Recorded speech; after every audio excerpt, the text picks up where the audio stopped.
Mario, somos mente, pero somos cuerpo también, porque ahora mismo citabas ese tema. Y también nos preguntábamos un poco las señales que indican en el cuerpo, ¿no?, que no somos felices, ¿no? Porque hemos conectado muchas veces con la enfermedad, hemos conectado muchas veces con, bueno, pues distintas patologías, tanto psicológicas como físicas, ¿no?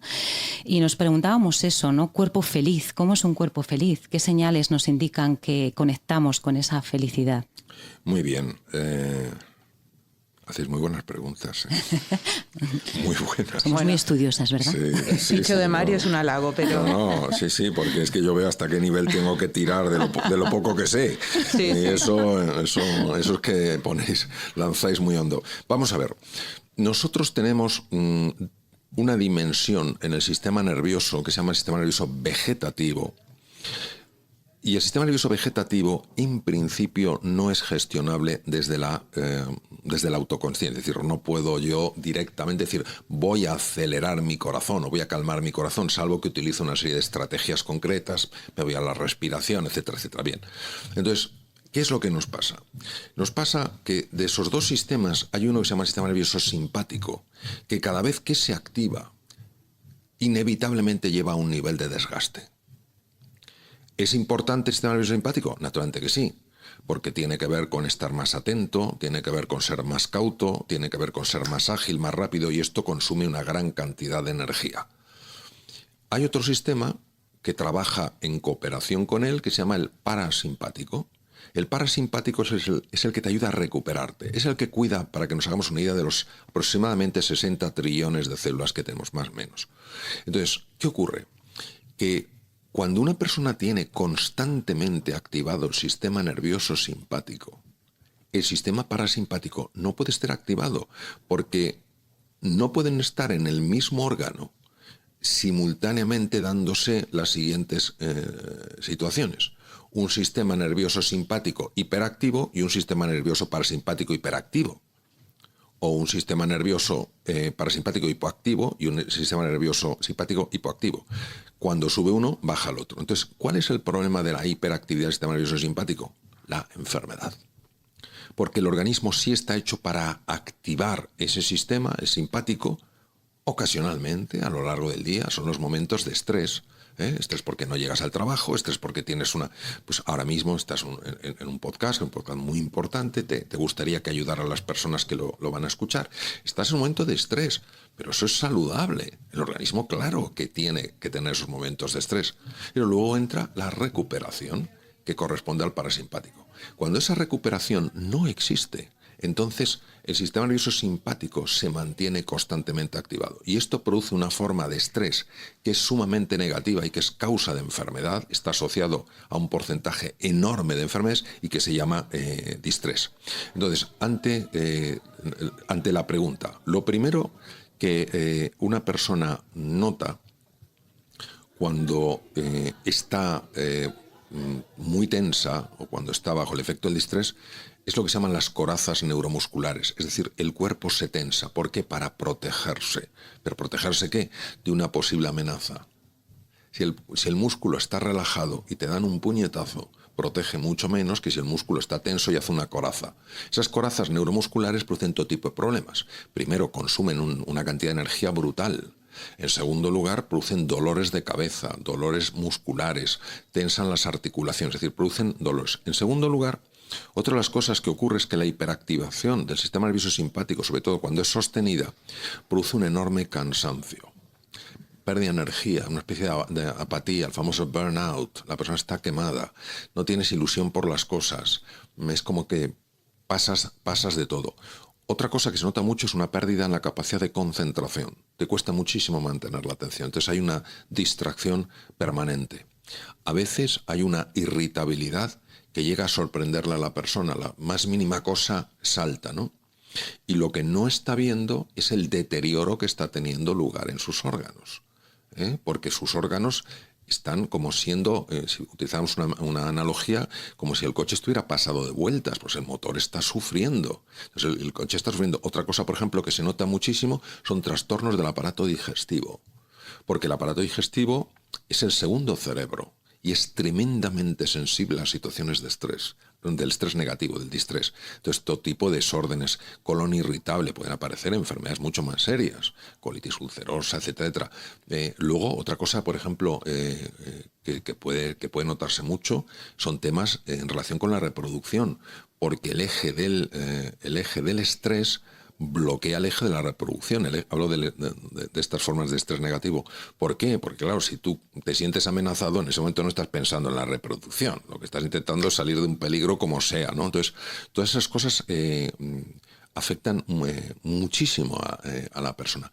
Y hoy en día, pues casi se ve con enorme frecuencia. Y parece que es lo normal. No, esto no podemos considerar que es lo normal. Esto es profundamente anormal. Los seres humanos no tendríamos que vivir así. Otro tema muy interesante es que este tipo de distrés aumenta lo que se llama el estrés oxidativo. El estrés oxidativo es una cosa fascinante porque nosotros tenemos que pagar un peaje por poder utilizar el oxígeno para obtener energía. Si no usáramos oxígeno, no pagaríamos ese peaje, pero tendríamos muchísima menos energía.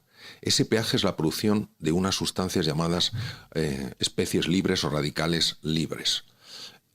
Son muy peligrosos porque son tremendamente tóxicos. Son unas estructuras que les falta un electrón periférico y están como irritables. Entonces van golpeando a otras moléculas para robarlas un electrón. Pero claro, pueden golpear una molécula de ADN y producir una mutación. Pueden golpear, y de hecho golpean, fibras de colágeno y las desestructuran. Entonces, claro, esto favorece la vejez y favorece la aparición de tumores. El organismo está tan bien diseñado que elabora sustancias que bloquean. O sea, son generosas regalando electrones, con lo cual calman a esta especie de potros desbocados. Pero cuando el distrés es el que opera en nuestra vida, la producción de radicales libres aumenta, lo mismo que aumenta con la contaminación ambiental, lo mismo que aumenta con el tabaco, etcétera, etcétera. Y al aumentar esa producción, ¿qué pasa? Que la persona empieza a envejecer mucho más rápidamente. Estamos hablando de todo este proceso, claro, personal, ¿no? De esta reinvención que tratas en tus últimos trabajos, Mario. ¿Qué pasa en nuestra relación con los demás? En esta búsqueda de la felicidad hay mucha gente que dice, sí, pero tengo a seres cercanos que son o depresivos o negativos o que tienen esta mirada crítica hacia mí, hacia lo que hago. ¿Cómo podemos gestionar esta parte del entorno del que no podemos separarnos por otro lado? Vale, es una muy buena pregunta, claro. Y muy difícil de responder, porque solamente la persona que está en un contexto así, pues sabe lo difícil que es. Entonces, desde luego no soy quien ni para dar consejos y mucho menos para dogmatizar, sí para invitar a algunas reflexiones.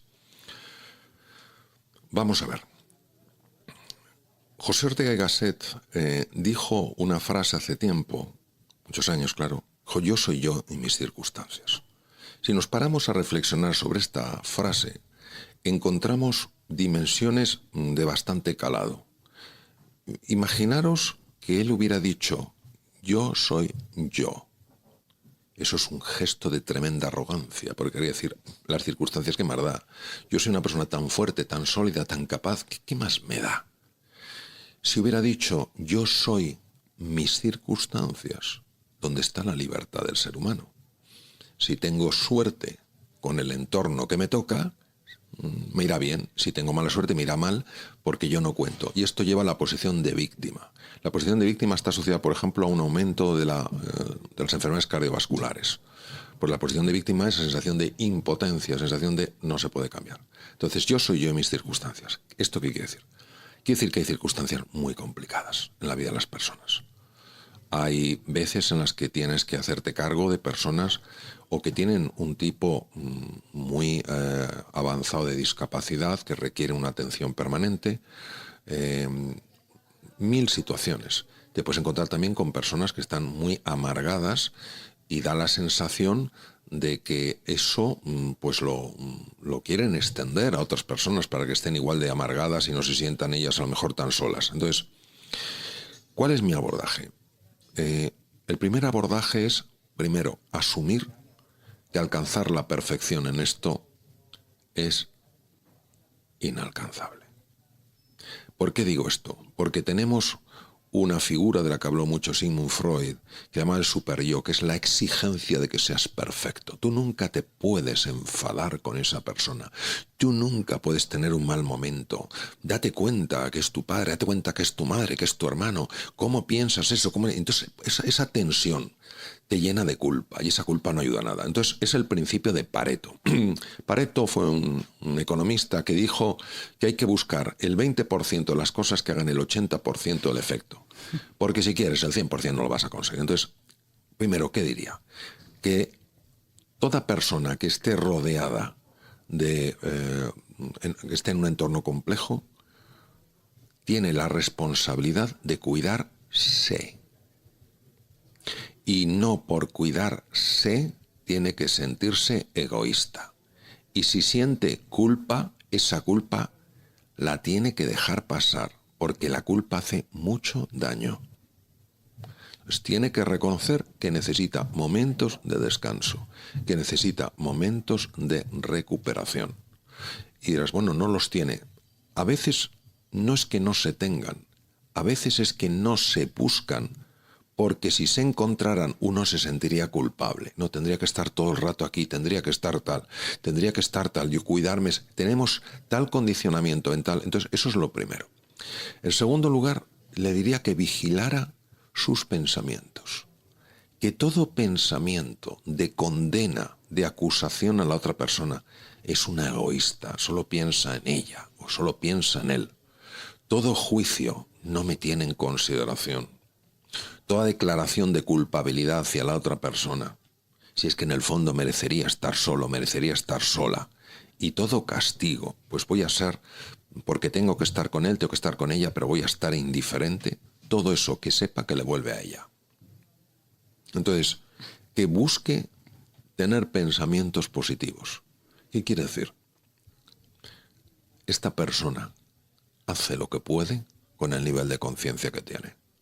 Eso no quiere decir que yo no tenga que plantar mis límites, lo que se llaman los boundaries, mis fronteras, pero tengo que hacerlo de una manera que no empeore el problema. El día que nos demos cuenta del poder que tiene un ser humano de transformar todo a través del amor, como decía un gran antropólogo, Teilhard de Chardin, ese día el hombre habrá descubierto por segunda vez el fuego. Es nuestra resistencia lo que hay, lo que muchas veces empeora el problema. No es que elimine la existencia de un problema, es que empeora el problema o lo mejora. Yo soy yo y mis circunstancias. Hablas mucho, del amor, y pensábamos Raquel y yo también antes de esta conversación. Probablemente, Mario, has llegado a la conexión esta profunda que hay entre el amor y la felicidad, ¿no? Después de tanto trabajo y tantos años de investigación, ahora hablas mucho del amor. Sí, porque es una conclusión a la que llegas después de recorrer muchos caminos, de darte muchos golpes, de analizar mucho las cosas, de estudiar para encontrar la respuesta, y al final te das de bruces con una realidad que siempre ha estado. Y es que el ser humano en su esencia es amor.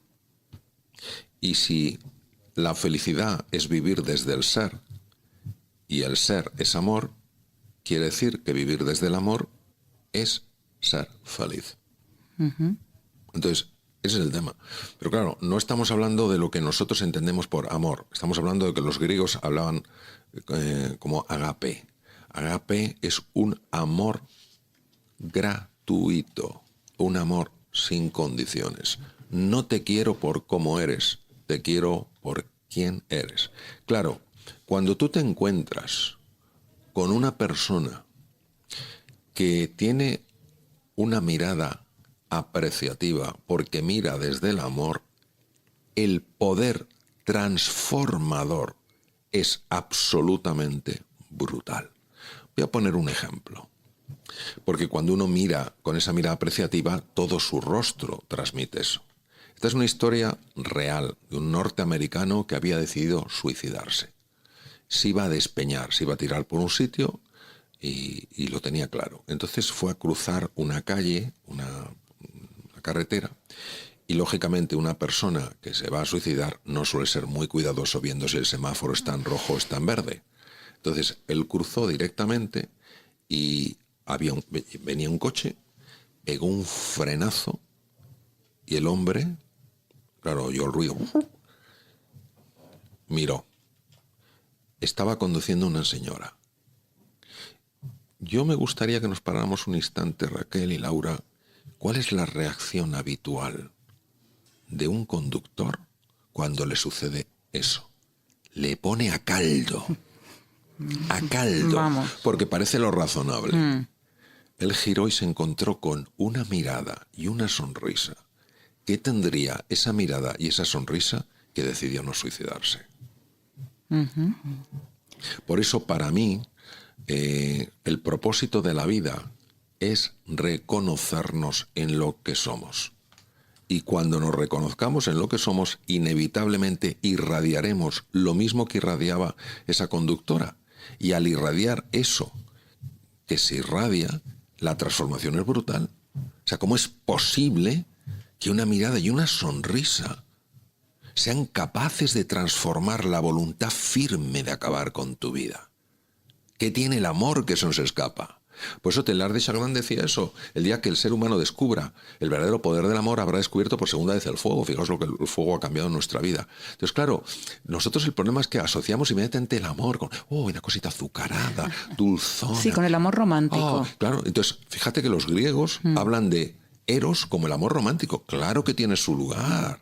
Habla de filia, el amor a tus hijos, el amor a tus amigos. Claro que tiene su lugar. Pero hablan de un amor que no es un sentimiento, es una elección. Eso le llamaron agape. Agape. Amar gratuitamente, es decir, no porque sientas especial cariño por la persona, no porque sientas especial gratitud por la persona, sino porque eres capaz de intuir, aunque solo sea en un nivel sutil, que hay una conexión muy profunda con esa persona que todavía no la conoces. Sobrecogedor. Bueno, podemos hablar una hora más porque qué claro lo explicas, Mario. Que esta parte de la elección también nos queda, ¿no? Esta elección, elijo ser más feliz, tener más amor, elijo reinventarme. ¿Qué palabra has elegido también esta de reinventarse? ¿Por qué? Nos quedaba esa duda.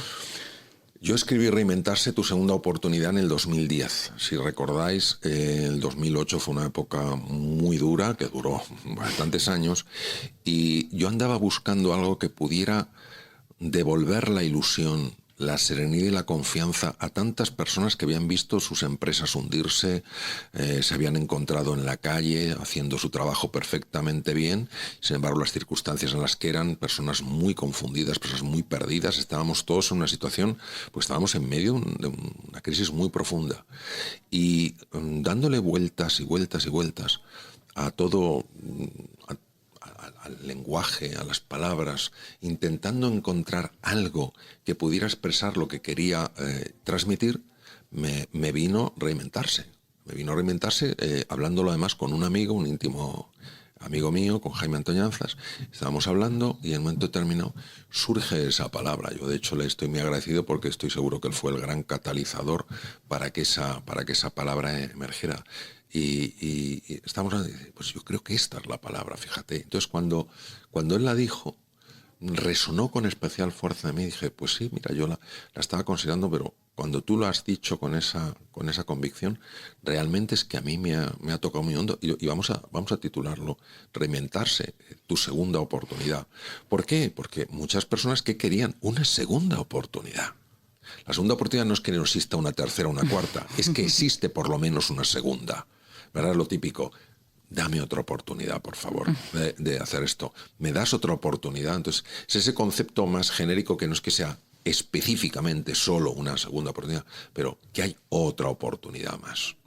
Y estoy súper contento porque fijaros, cuando yo escribí Reinventarse, pidió mucho de mí. Me pidió mucho de mí, quiero decir, ¿no? Una dedicación tremenda, mucha reflexión, mucho análisis, y estaba muy contento el libro y tal cual. Pero hay un momento que dije, no voy a escribir más libros. Dije, estoy agotado. Y recibí un email que me produjo tal conmoción que dije, voy a seguir escribiendo. Era una mujer que había perdido a su hija y había entrado en una depresión. Y me escribió un email y dijo, doctor, el libro Reinventarse me ha sacado de la depresión. Le quiero dar las gracias. Por favor, siga escribiendo. Y recuerdo que tremendamente emocionado por aquel email, decidí que escribiría el siguiente. Escribí ahora yo. A veces hay que vaciarse para recibir cosas nuevas, esos estímulos, esos impactos, esa ilusión, ¿no? De la que has hablado. Nunca imaginé que ese libro podría ayudar a tantas personas. Nunca lo imaginé. Y hay personas que me dijeron, es que era justo esto. O sea, pusiste palabra a lo que yo buscaba, a reinventarme. Pues eso ya, claro, por eso estoy tan contento de ese libro, claro. Raquel toma notas cuando hacemos estas entrevistas, estas conversaciones, realmente. A ver cómo resumimos todo lo que nos ha contado. Esta libreta es oro, me la voy a guardar, además de escuchar a Mario.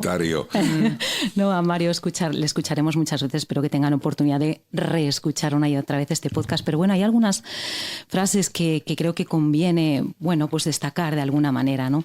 Porque cuando hemos empezado hablando de la felicidad, él nos ha propuesto la distinción a nivel de palabras, de lenguaje, entre la felicidad y el bienestar, porque el bienestar entronca con los sentidos y la felicidad colma el corazón. Y ahí nos entra en el gran tema, ¿no? En el ser. Lo que nos define es lo que somos, no lo que tenemos, nos dice Mario. ¿Y qué pasa? ¿Por qué no somos felices? Pues porque estamos desconectados de nuestra esencia, de esa esencia del ser.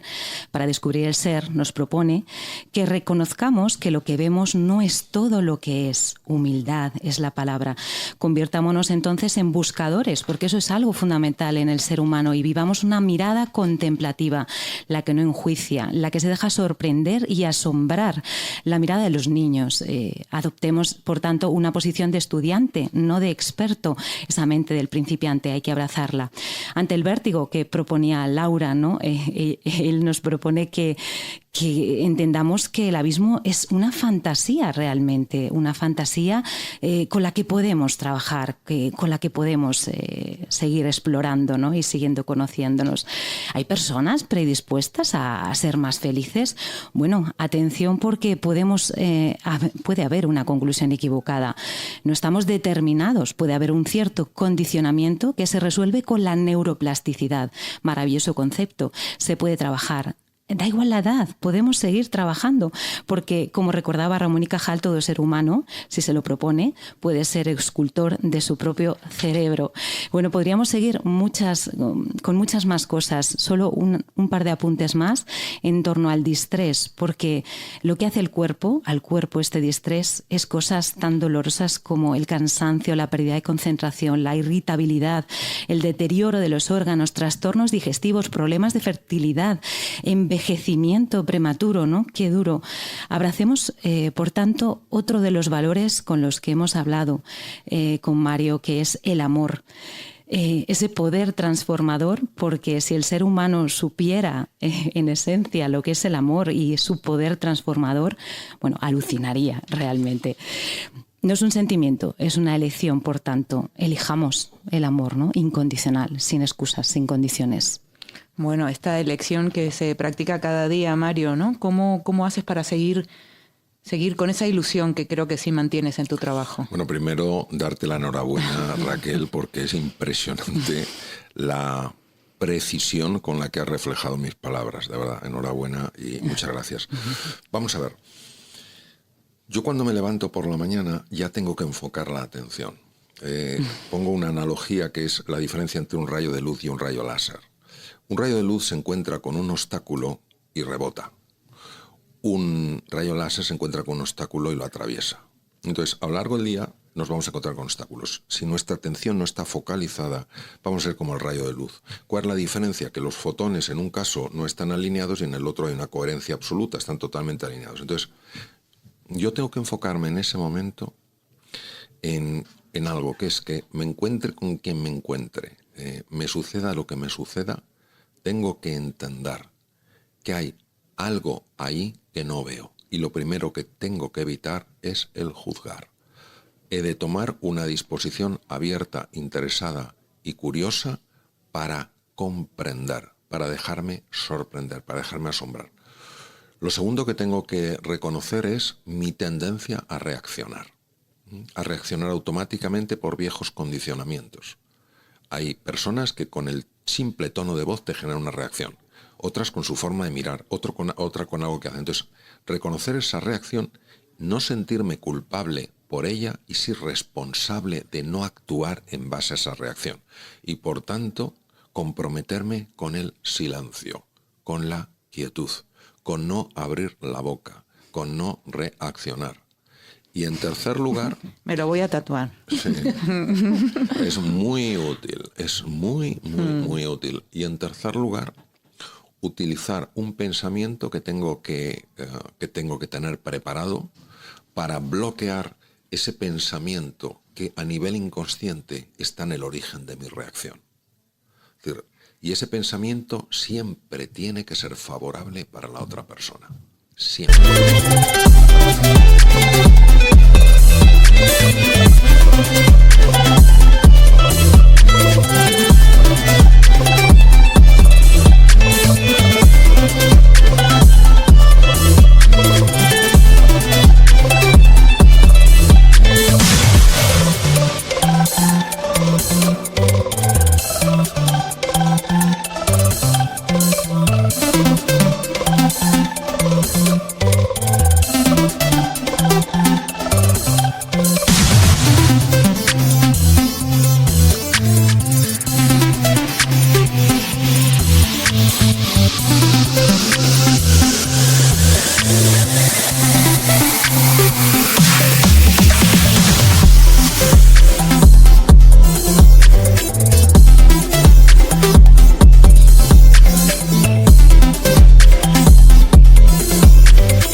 Nunca puede ser un pensamiento de acusación, de juicio, de condena, haga lo que haga.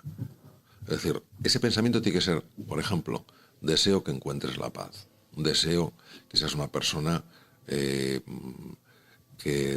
elimines tus sufrimientos, tus heridas, porque todo el mundo tiene sus heridas. ¿Sabes lo que te digo? Entonces, esa vocación de sanación tiene que estar presente en cada momento de la mañana. Y al final del día he de hacer una reflexión y darme cuenta de que hay veces que lo he hecho un poquito mejor y hay veces que no lo he hecho bien. Y en lugar de utilizar conmigo mismo el juicio acusatorio, mira, con el tiempo que ibas practicándolo ya lo podrías hacer un poquito mejor. Y no sé qué, en lugar de eso, sencillamente reconocer que es desafiante, reconocer que estoy aprendiendo y sencillamente sentir gratitud por lo poquito que haya podido hacer. Tengo que convertirme en mi mejor amigo y no en mi más devastador enemigo. Entonces hay que tener mucho cuidado, porque cuando una persona está cambiando toda su forma de interactuar con la realidad, la vieja realidad, el viejo condicionamiento mental, va a buscarte las pequeñas fisuras donde pueda. Y si has hecho todo, has tenido ese compromiso y has tenido éxito pocas veces, en lugar de reconocerte el éxito que has tenido, intentará machacarte. Quiero que pensemos por unos instantes en la forma en la que anda un bebé. Un bebé se levanta por primera vez y enseguida se cae. ¿Entenderíais la conducta de unos padres? Pero qué torpe eres. No, la cosa más sencilla enseguida la alaban. Mira el chiquitín cómo está andando, bonito, bonita, un poquito, tal cual. Entonces, ¿qué pasa? Que llevado de ese refuerzo positivo, ese niño va ganando confianza. Eso es lo que necesitamos. Por eso nunca nadie, al menos lo veo así, ha de presentarse ante esto como un experto, sino como un principiante. Y por tanto, al final, ¿para qué te vas a acusar si estás aprendiendo, si tienes una mente principiante? Hay que tener mucho ojo, porque ese viejo condicionamiento es como un programa viral, sorprendente, parece que tiene vida propia y quiere seguirte, quiere que sigas cautivo de eso, que no descubras una realidad, porque en el momento en el que descubras esa nueva realidad no lo vas a tener, no lo vas a querer nunca más de consejero.